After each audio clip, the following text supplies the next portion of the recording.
संभल की बड़ी चर्चा पिछले कुछ सालों से हो रही देखा जा रहा है। आपको ऐसा नहीं लगता कि संभल भी पश्चिमी उत्तर प्रदेश की दूसरी अयोध्या बनने जा रहा है? और जिस तरीके से योगी आदित्यनाथ फोकस कर रहे हैं संभल को लेकर, क्या मायने आपको लगते हैं सियासी इसके पीछे? देखिए अमित जी, राम मंदिर का मुद्दा खत्म, संभल का मुद्दा गरमाएगा, इसमें दो राय नहीं। हाँ, ये दो तरीके से फायदेमंद है भाजपा के। भाजपा के लिए, हाँ। जैसा कि भाजपा के थिंक टैंक सोचते हैं। हाँ। एक फायदा ये कि पश्चिमी उत्तर प्रदेश में भाजपा अपना वोट बैंक दायरा, वोट बैंक बढ़ा। बढ़ाना चाहती है संभल के वाया संभल। दूसरा ये, इस संभल के जो सांस्कृतिक और धार्मिक प्रतीक हैं, पौराणिक जो संभल का प्रतीक है, उसके थ्रू संभल उसके थ्रू भाजपा हिंदुत्व को धार देगी पूरे प्रदेश में। पंचायत चुनाव में भले कम हो, लेकिन विधानसभा चुनाव के पहले ये मुद्दा एपिक सेंटर बनेगा सियासत का। इसको अभी से आप देख सकते हैं, और विशेष करके पिछले साल जब वहाँ हिंसक मामला हुआ, तब से संभल का मुद्दा उभरा क्यों? संभल में दो तरीके की चीजें हुई। राम मंदिर के उद्घाटन के ठीक बाद आपको याद होगा कि पीएम मोदी ने कल्लिक मंदिर का शिलान्यास किया था संभल में। कल्कि मंदिर, कल्कि को पौराणिक गाथाओं में भगवान विष्णु का अंतिम अवतार माना जाता है, और पुराण में ये बात स्पष्ट कही गई है कि संभल में ही भगवान कल्कि अवतार लिया। अब संभल में एक तो पौराणिक महत्व ये है, अयोध्या से इसकी तुलना क्यों? सवाल ये भी।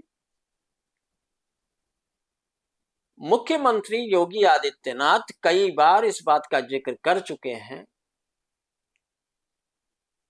कि अयोध्या के राम मंदिर को बाबर ने तोड़ा, ठीक वैसे ही संभल के हरि मंदिर या हरिहर मंदिर को भी बाबर ने ही तोड़ा।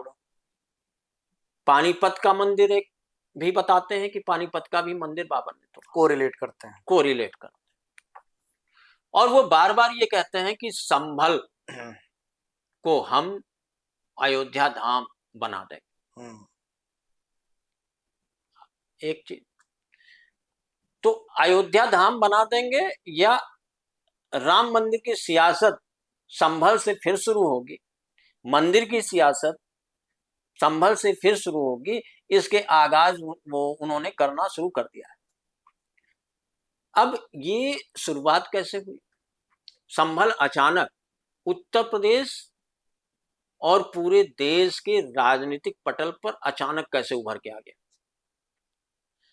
वहां पर कोर्ट ने आदेश दिया कि संभल की जो शाही जामा मस्जिद है, जिसको हरिहर मंदिर कहा के रूप में मानते हैं, हिंदू आस्था उसको मानती, योगी आदित्यनाथ जिसको कहते हैं कि तोड़ के बनाया गया, वहां कोर्ट ने आदेश दिया कि ठीक है, क्या होना है, ये मंदिर है, मस्जिद है, इसमें फाइनल करने के लिए सर्वे कराया जाए, आर्कोलॉजिकल सर्वे कराया जाए। कोर्ट ने आदेश दिया।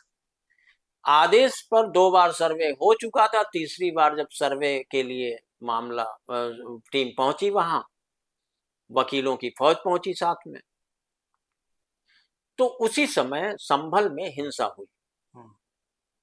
जो लोग गए थे उनके वकीलों पर और पुलिस पर, जो उपद्रवी थे उन्होंने अटैक किया। उस हिंसा को लेकर के, उसी हिंसा के साथ संभल में योगी आदित्यनाथ ने पूरी तरह से उसको छावनी बनाई, पकड़े गए तमाम लोग, गिरफ्तारियां हुई, और इसके बाद प्रशासन ने क्या किया, सर्वे कराना शुरू कर दिया कि वहां पर कितने कुएं हैं ऐतिहासिक पौराणिक, कितने बावड़ियां हैं, कितने तीर्थस्थल। इसी मौके पर एक जब बिजली चोरी का अभियान चल रहा था तो सांसद वहां हाँ, तो उस समय इनको एक 400 पुराना मंदिर मिल गया, शिव मंदिर जिसमें हनुमान जी भी थे, आपने देखा होगा। पिछले साल उस पे वहां पे बहुत कायदे से होली मनाई गई, उस मंदिर का जीर्णोद्धार किया गया और इसको एक तरीके से प्रतीक बनाया गया। उसे भाजपा ने एक प्रतीक के रूप में पेश किया और फिर उसके बाद बावड़ी, कुएं, धर्मस्थल खोजे गए और तमाम मिले। सरकार ने इनके रिनोवेशन की बात की और उसको करा रही है। यही से संभल अपने सियासी वजूद में आ गया। उस समय ये आरोप भी लगा, अब देखिए इसमें दो चीजें और भी हैं कि उस समय आरोप ये भी लगा जियाउर रहमान बर्क पर, जो सांसद हैं सपा के, कि इन्होंने हिंसा भड़काई। यही नहीं, इन पे बिजली चोरी का भी आरोप लगा और अभी कल ही कोर्ट ने इनके मकान के एक हिस्से को अवैध करार दिया और उनसे कहा है कि 30 दिन के अंदर उसे तोड़ दी।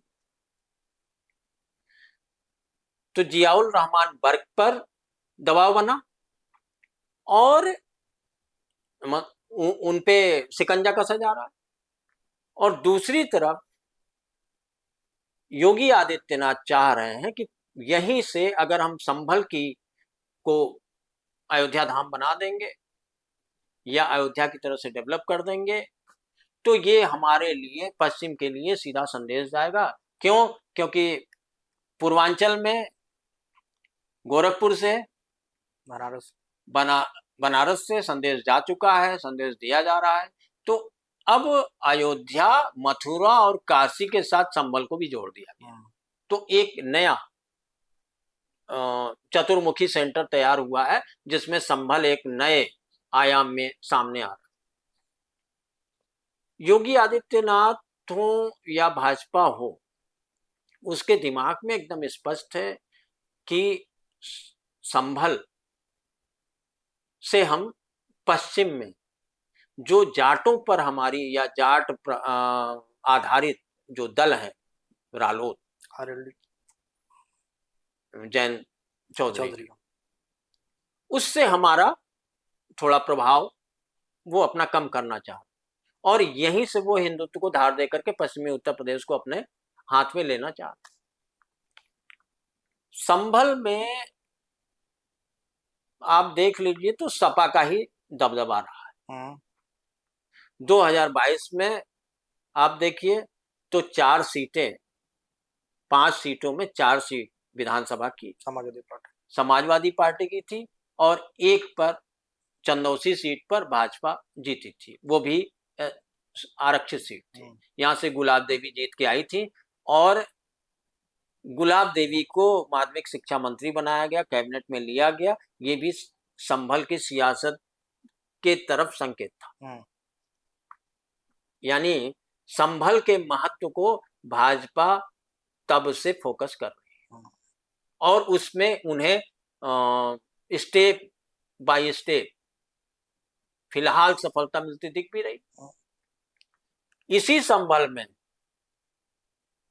1999 और 98 में मुलायम सिंह जीते थे।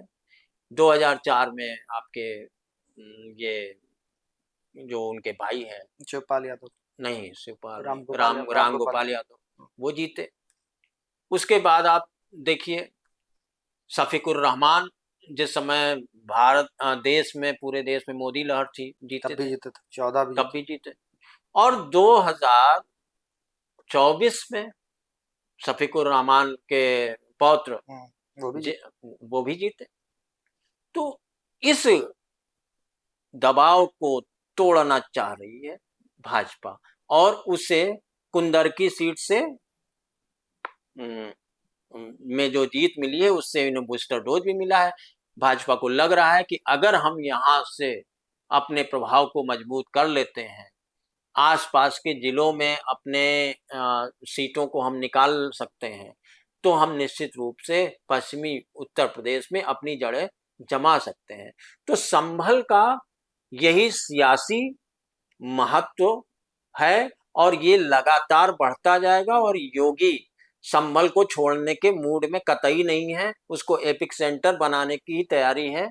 और देखिए, दूसरी बात यह कि योगी अभी गए थे, सबसे बड़ा हिंसा के बाद पहली बार गए, और 6,659 करोड़ की परियोजनाओं की सौगात दी, जिसमें 113 पूर्ण हो चुकी है, 109 पे काम शुरू। तो विकास का एजेंडा भी ये लेके चल रहे हैं, और संभल के किसी मुद्दे पर सपा को घेरने से चूक नहीं रहे हैं, विधानसभा से लेकर के सार्वजनिक सभाओं तक में।